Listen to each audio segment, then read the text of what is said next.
Well, folks, we have reached the legal challenge state of the continued vote count here in the election, with Donald Trump announcing that he is sending his legal brigade out there to states like Pennsylvania to stop the count so that Trump keeps the lead in there, probably sending them over to Arizona so that they continue to count because he thinks there's massive amounts of vote fraud and hidden Trump votes that they're not counting, and there's Biden votes up in Pennsylvania that they're fabricating out of thin air. None of that is actually happening, but Trump's legal team is on their way. But don't be afraid.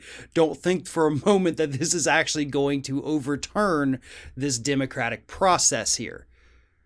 And I'll explain why in a minute, but one of the reasons is because the person who's kind of leading the legal brigade is Rudy Giuliani. Rudy, I was only tucking in my shirt, Giuliani. So I think we're okay.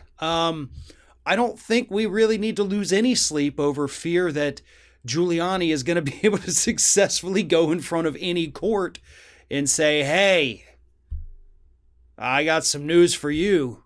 Before I get into that news, what about this Hunter Biden fella? I've got the document. That's just based on what we saw from him on his TV appearances over the past 2 weeks. But no, Giuliani is absolutely incompetent. He is not going to be able to go out there and mount any kind of serious legal challenge.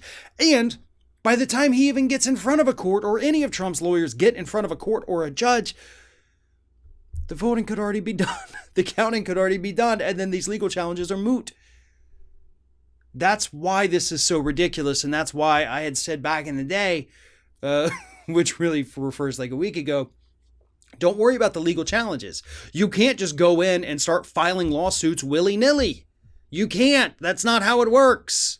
You have to have a legitimate grievance. You have to have standing. You have to have evidence that you were somehow wronged. And that evidence doesn't exist. And people say, well, Bush v. Gore in 2000. Yeah, Bush v. Gore in 2000. Let's talk about that. Do you know what that was? That was a lawsuit to stop the recounts. Multiple recounts had been taking place in the state of Florida. And finally, after weeks of this, they were able to get the Supreme Court to agree they've been counted enough. That's the key word, key phrase there. It's over. And no, they hadn't been counted enough. You know, the hanging Chad issue, Al Gore won that election fair and square before the Supreme Court did step in, yes. But folks, we're not looking at a situation like that. 2020 is not 2000. We do not need to lose any sleep over the Supreme Court coming in and suddenly throwing out votes that have already been counted. That's not going to happen. For all practical purposes, this thing is over. You know, liberals, rest easy. Your guy won. He didn't win by much. It was a nail biter. But he won because people hate Trump. But to Trump's credit, he did better this year than he did in 2016. He gained with every demographic except for white men. Millions, tens of millions of people looked at the last 4 years and said, I need another hit of that. That's something Democrats do need to worry about. But worrying about the legal challenges from Rudy Giuliani and people like Harlan Hill, yeah, I think we're okay.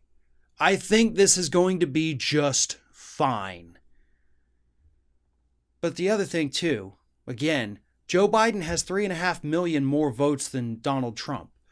So the whole still talking about who won the election thing is ridiculous. If we didn't have an idiotic ass backwards electoral college, this thing would have actually been over and we would have had a clear winner on election night.